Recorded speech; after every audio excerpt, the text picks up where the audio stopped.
Hello guys, कैसे आप लोग? आई होप कि आप लोग बहुत ही अच्छे होंगे, है ना। चलिए, तो दोस्तों आज की क्लास में हम लोग क्लास 10 हम लोग आप लोग को पहले ही पता है हम लोग क्या करें, क्लास 10 का हिस्ट्री को अभी हम लोग स्टडी कर रहे हैं, जो कि चैप्टर फर्स्ट है। चैप्टर फर्स्ट क्या बाबू मेरा? चैप्टर जो फर्स्ट है वो है यूरोप में राष्ट्रवाद। क्या बाबू? यूरोप में राष्ट्रवाद। ये मेरा क्या है? फर्स्ट चैप्टर है, यूरोप में राष्ट्रवाद। इसमें हम लोग स्टडी करते हैं, ठीक है। तो इस चैप्टर में हम लोग स्टडी कहाँ कर लिए थे? इस चैप्टर में हम लोग स्टडी कर लिए थे, गौर से सुनोगे, भागोगे मत यार, जाओगे नहीं, पहले सुनो। हाँ, तो इसमें स्टडी क्या कर लिए थे हम लोग? कर लिए थे नेपोलियंस के बारे में, पहले पढ़ लिए थे, मेरा पहला टॉपिक था। एंड दूसरा टॉपिक था मैजनी के बारे में पढ़ लिए थे, 1830 की क्रांति पढ़ लिए थे, और 1848 की क्रांति को हम लोग स्टडी कर लिए थे। आप लोग को पहले ही पता है कि हम लोग किस बेस पर तैयारी करें बाबू। जितने भी टॉपर्स होते हैं सभी टॉपर्स एनसीईआरटी पढ़ते हैं, समझ में आई बात? एनसीईआरटी पढ़ते हैं, वो वीवीआई क्वेश्चंस की तरफ नहीं भागते हैं। आप लोग जो वीवीआई बकते रहते हैं, वीवीआई जो भी इंपॉर्टेंट क्वेश्चन है वही वीडियो देखेंगे भाई। यहाँ पे आपको एक जैसे ट्यूशन में पढ़ाया जाता है ना, एक प्रोसेस के हिसाब से यहाँ पे उसी तरह से आपसे स्टडी कराई जाती है। यहाँ पे कोई वीवीआई नहीं होगा, यहाँ पे कोई भी इंपॉर्टेंस क्वेश्चन नहीं होगा। जो किताब कहेगा हम वही पढ़ेंगे, और जो इंपॉर्टेंस होगा मैं खुद बता दूंगा भाई, ये एग्जाम के लिए इंपॉर्टेंस है, वीवीआई उसे हम कर लेंगे। क्लियर है? आप वीवीआई के चक्कर में मत पढ़ो यार, वीवीआई के चक्कर में पढ़ोगे नॉलेज नहीं मिल पाएगा। बाद में कहोगे भाई सही से पढ़ा नहीं, मैं तो पास तो कर लिया पर मेरे पास नॉलेज नहीं है। यार नॉलेज के लिए पढ़ो, एनसीईआरटी बुक पढ़ो, एनसीईआरटी बुक पढ़ोगे तभी टॉपर कहलाओगे, तभी टॉपर हो पाओगे। समझ में आ रही बात? तो हमने पढ़ लिया था मैजनी और मैटरनी के बारे में। मेरा जो 1848 के बाद जो क्रांति 1848 की क्रांति के बाद टॉपिक जो था मेरा, वो है इटली का एकीकरण। क्या बाबू? इटली का एकीकरण। लेकिन इटली के एकीकरण में पढ़ाने के बाद एक समस्या आ रही है। क्या समस्या आ रही है? मैं आपको बात शेयर करूंगा, इसलिए मैं आपको पहले बता देता हूँ। इटली का एकीकरण सबसे पहली बात आ रही है कि यहाँ पे मैजनी, कॉनकाबुल, गैरिबाल्डी और बिस्मार्क की चर्चा चल रही है। तो मैं सोचा अगर इटली का एकीकरण पढ़ाऊंगा और इसके बारे में चर्चा चलेगी तो आप इसे जानवे नहीं करिएगा, तो फिर इसमें समझ में आपको आएगी नहीं, है कि नहीं। तो ये जो 1848 की क्रांति है, इसके बाद मेरा क्या है दिखाई पड़ रहा है? क्या बाबू? इटली का एकीकरण। तो इटली के एकीकरण को पढ़ने के लिए सबसे पहले हमें इस चारों के बारे में पढ़ना होगा। जो मेरा है कौन हुआ? मैजनी कौन था, कॉनकाबुल कौन था, गैरिबाल्डी कौन था, एंड बिस्मार्क कौन था। इसके बारे में पहले हमको स्टडी करनी है, तब आपको पूरा क्लियर हो जाएगा जब हम लोग पढ़ेंगे इटली का एकीकरण। इटली के एकीकरण से रिलेटेड किस तरह के सवाल एग्जाम में पूछे जाते हैं? सबसे पहले पूछे जाएंगे कि इटली के एकीकरण में मैजनी का क्या योगदान है, ठीक है, क्या योगदान था, कॉनकाबुल का क्या योगदान था, गैरिबाल्डी का क्या योगदान था, बिस्मार्क का क्या योगदान था। तो सबसे पहली बात, अगर आप बिस्मार्क और इसके बारे में गैरिबाल्डी, कॉनकाबुल, मैजनी के बारे में पढ़ ही नहीं रहेंगे तो पहले इसको समझाएंगे तो आपको कुछ तो समझ में आएगी नहीं। इसीलिए सबसे पहले इटली के एकीकरण को पढ़ाने के लिए मैं इस टॉपिक को किया हूं स्टॉप, और सबसे पहले मैं पढ़ाऊंगा इस चारों के बारे में, ठीक है। तो इस वीडियो में सबसे पहले मैं बात कर लेता हूं मैजनी कौन था, ठीक है। तो चलिए हम लोग देखते हैं मैजनी कौन था। हम पहले बता रहे हैं यहाँ पे आपको बुक के अकॉर्डिंग स्टडी कराई जाएगी, यहाँ पे कोई भी वीवीआई क्वेश्चन नहीं होगा, आप सिर्फ जो वीवीआई क्वेश्चन उसी को देखिएगा। नॉलेज का क्या होगा भाई? नॉलेज का क्या करोगे? नॉलेज के लिए कुछ तो होना चाहिए ना, तो नॉलेज के लिए हम लोग पढ़ेंगे, ठीक है। तो हम लोग एनसीईआरटी बुक स्टडी कर रहे हैं। कौन सा बुक? एनसीईआरटी। इसको हम देख रहे हैं, एनसीईआरटी बुक को देख रहे हैं। इसीलिए पहले चलते हम लोग देखते हैं मैजनी कौन था, उसके बाद देखेंगे कॉनकाबुल कौन था, उसका गैरिबाल्डी देखेंगे, उसका बिस्मार्क देखेंगे। क्लियर है? तो चलिए देख लेते हैं हम लोग मैजनी कौन था। तो चलिए आइए यहाँ पे सबसे पहले हम देख लेते हैं मैजनी कौन था। मैं हमेशा एक बात कहता हूं कि इतिहास की दुनिया में आप जितना ही जानेंगे आपके लिए उतना ही कम है।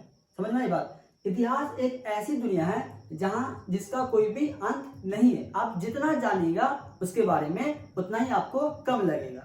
इसीलिए हम लोग ज्यादा डिस्कशन इसके बारे में नहीं करेंगे, बस हमें इतना जानना है कि मैजनी था कौन, क्योंकि हमें जब इटली के एकीकरण की बात होगी तब इसके बारे में चर्चा किया जाएगा, तब हमें पता चलेगी वो मैजनी के बारे में चर्चा हो या फिर मैजनी ने इटली के लिए क्या किया, ठीक है। तो सबसे पहले आइए देख लेते हैं मैजनी कौन था। ये एग्जाम में भी कभी कभी 2 नंबर में पूछे जाते हैं, तो अगर आपको याद होगा तो जरूर आप लिख लीजिएगा, काफी आसान है, बस यहाँ ध्यान दीजिएगा। तो मैंने लिखा है कि मैजनी एक सेनापति था। क्या था वो? मैजनी एक सेनापति था, और सेनापति के साथ साथ लोगों के विचारों का समर्थक और एक योग्य सेनापति था। मतलब क्या था? एक सेनापति था लेकिन लोगों के विचारों का समर्थक भी था।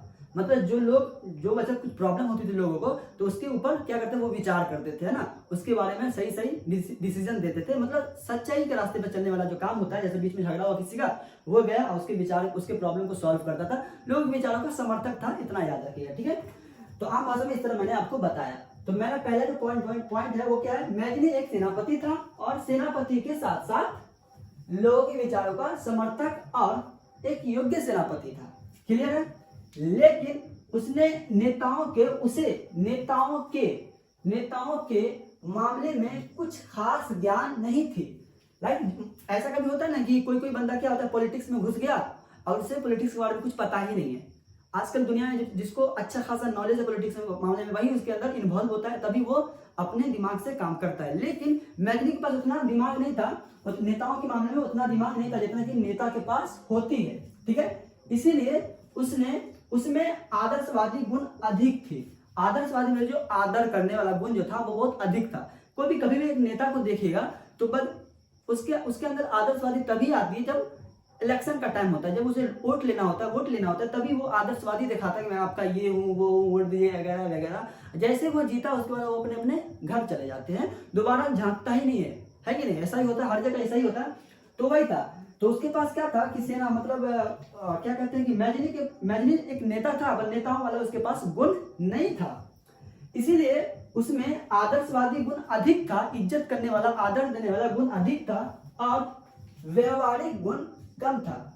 मतलब उसके अंदर इतना आदर करने वाला गुण था कि पूछो मत। लेकिन उसे ना उस चीज को एक्सप्लेन नहीं करने आता था, उसे व्यवहार उस तरह से नहीं करने आता था। लाइक मान लिया हमें बहुत इज्जत करना आता है, लेकिन आपके सामने मैं जाता हूँ तो मैं उस तरह से इज्जत पेश नहीं कर पाता हूँ। मेरे पास तो बहुत आदर्श करने का बहुत टैलेंट है, लेकिन मैं उस टैलेंट को इस्तेमाल नहीं कर पाता हूँ। तो व्यवहारिक गुण कम था।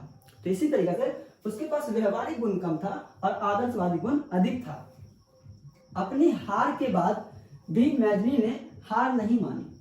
मैजनी ने अपनी हार के बाद अपनी हार नहीं मानी। समझ में आए? मैजनी कोई क्रांति किया जिसमें क्या वो हार गए, लेकिन फिर भी वो हार नहीं मानी। कभी कभी ऐसा होता है, कोई जिद्दी पॉइंट होता है। तो बस इतना याद रखिए। देखिए इतिहास में हम क्या बोले, इतिहास का नॉलेज जितना आप लीजिए उतना कम है। तो मैंने यहाँ पे टॉपिक उठाई, अपनी यहाँ पे टॉपिक उठाई, इसने कोई क्रांति लड़ा जिसमें वो हार गया था, लेकिन वो हार के बाद फिर भी वो हार नहीं मानी।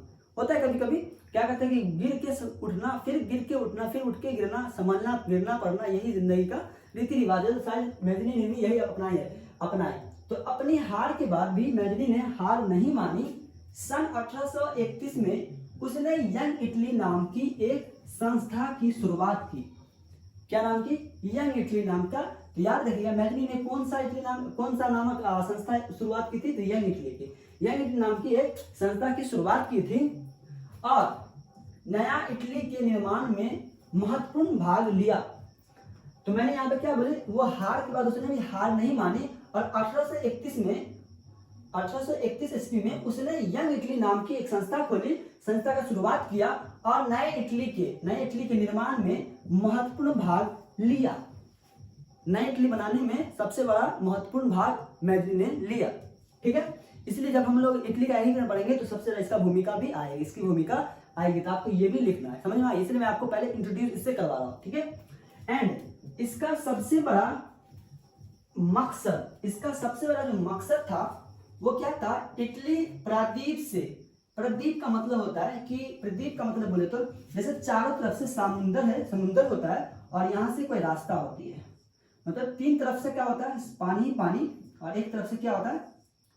ये जमीन होती है। एक तरफ से रास्ता होती है बीच में जाने की, तो उसे हम प्रादीप कहते हैं। ठीक है, तो यहाँ पे कहने का मतलब ये हुआ कि इसका सबसे बड़ा मकसद जो था, इटली प्रादीप से दखल अंदाजी करने वाले को खत्म करना था।